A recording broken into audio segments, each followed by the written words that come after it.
Oh, iya Pak Ustadz. Saya akan ikuti saran Pak Ustadz. Bismillah. Semua pasti akan ada jalan keluarnya.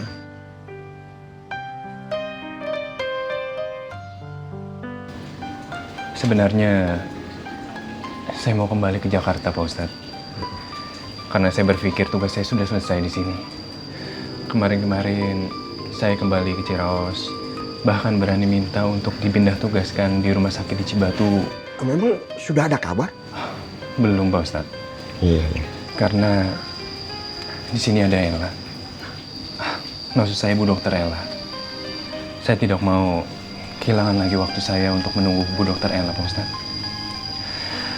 Saya sudah cukup lama menunggu Bu Dokter Ella Pak Ustadz. Dan setelah bertemu lagi, saya luar biasa bahagianya Pak Ustadz. Dan saya yakin waktu saya telah tiba. Tapi kenyataannya sampai hari ini Bu Dokter Ella belum menjawab lamaran saya. Tapi saya tetap bertahan.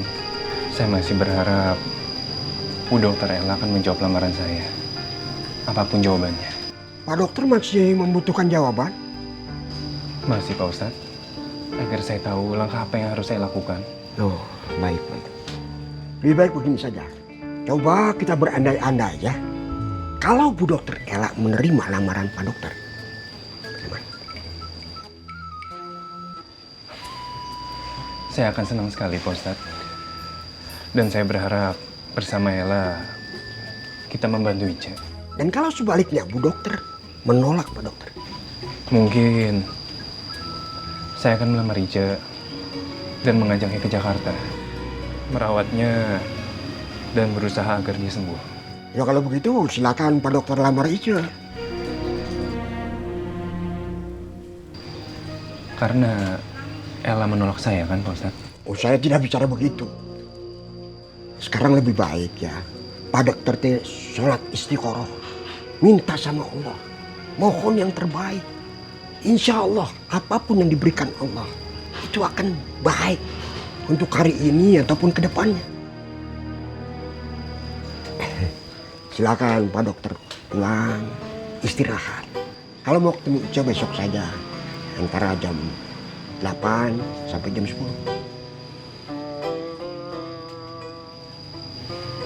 Kalau gitu saya pamit Pak Ustadz. Ya. Assalamualaikum. Waalaikumsalam. Pak Irot, Pak Dun. Silakan Pak Dokter.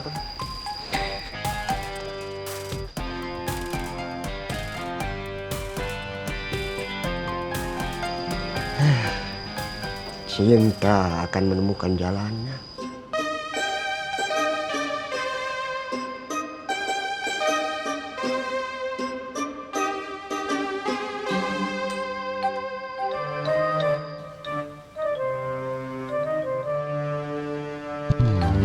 Dun, kenapanya Pak Ustadz RW nyuruh Pak Dokter ngelamar Ice?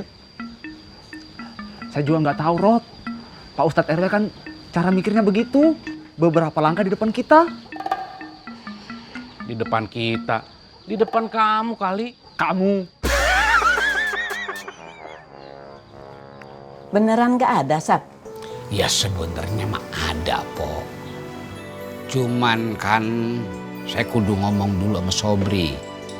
Dia mau apa kagak? Ya dia harus mau atuh. Ya jangan harus, Po. Lah kudu ditanya dulu Sobrinya. Hah? Dia mau apa kagak? Ntar kalau dia mau aja bilangnya tiba-tiba di tempat kerjaan dia males-malesan. Nah, nggak kena ada itu namanya dipaksa. Iya, Sab. Nanti saya yang bicara sama Sobri. Maaf, Po. Maaf. Jangan, Po. Biar saya aja yang ngomong ya. Kalau Empok ampe yang ngomong, ntar Po maksa lagi dah. Saya cuma pengen Dedeh pulang, Sab. Ya, saya ngerti. Ini maaf ya, Po. Maaf. Ini andai Sobri dapat kerjaan atau udah kerja. Terus kalau bininya kagak pulang juga bagaimana? Dedeh pasti pulang. Lah, Empok tahu dari mana? Dedeh pernah telepon saya. Dia mau pulang kalau Sobri sudah punya kerjaan. Gitu. Aduh, ampun ini Kemi. Dia kagak ngasih kalau kita nawarin kerjaan buat Sobri. Mang Ule dapat kamar di kantor Ciyoyo. Iya, tapi kecil. Ampun Yoyo, dolim sekali sama saya. Bayangkan saja Sob, pintu dari dapur ke dalam dikunci. Lagian Mang Ule mau ngapain ke dalam kantor Ciyoyo? Ya, saya juga tidak tahu. Tapi kalau Yoyo nyuruh seperti itu tandanya saya dicurigai. Curigai gimana?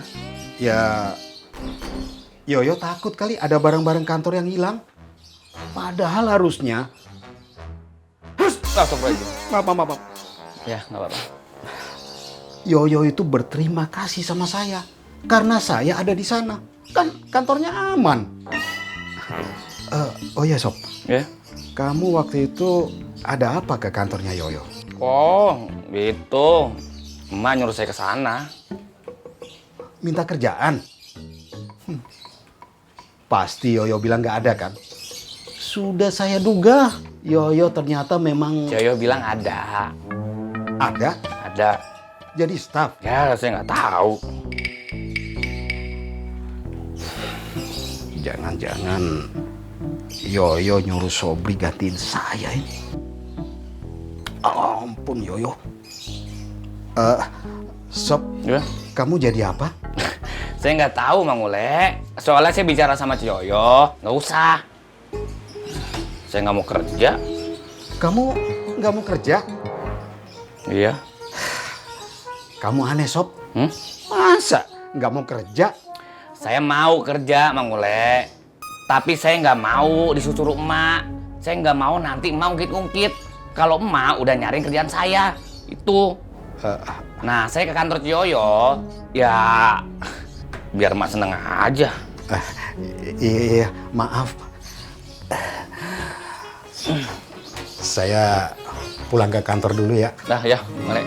Mole. Nanti buka puasa sini aja. Siap, insya Allah. Assalamualaikum. Waalaikumsalam. Kamu mau langsung pulang, Sab? Iya, tapi ntar juga sebelumnya maghrib saya balik lagi ke Ciraos. Mau buka bersama di rumahnya Jenab. Udah, buka di rumah saya aja. Insya Allah, Pok. Insya Allah. Ntar, biar saya pikir-pikir dulu dah. Gampang itu mah. Saya pengen lihat si Idoy ngajar ngaji. Iya, Sab. Idoy bagus ngajinya, Sab. Ya. Saya demen dengernya. Ngeliat orang mau ngajar ngaji, rajin sholat. Waduh, senang saya ngeliatnya, Pok.